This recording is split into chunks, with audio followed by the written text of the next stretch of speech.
Now this illustration deals with surface mounted boxes, or box, in accordance with 250.146A. Now notice the supply to this receptacle, through the system, could be EMT, AC cable, or NM cable, or other wiring methods listed in Chapter 3. Notice the note 1, we have a U grounded slot, and it can be turned up or down, as you see. Now, some people say, well, you got to turn it down. Some say, well, you got to turn it up. Doesn't make any difference. A lot of people turn it up. Nothing wrong with that. Some turn it down.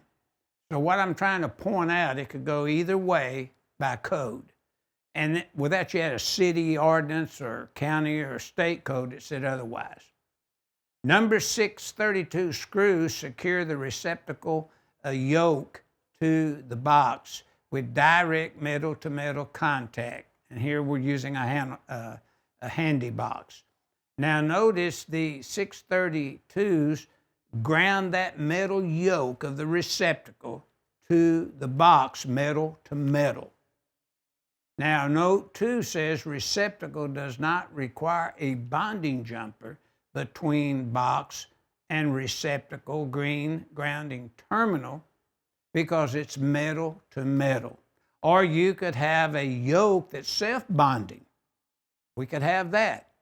But the receptacle is meeting the requirements of 250.146B. The entire installation for surface-mounted box metal to metal is meeting 250.146A, and that's what this illustration 16-127 is showing. The U-ground, grounded to the yoke, is bonded to the box through the 632 screws, metal to metal, making a total connection between the equipment ground and the yoke.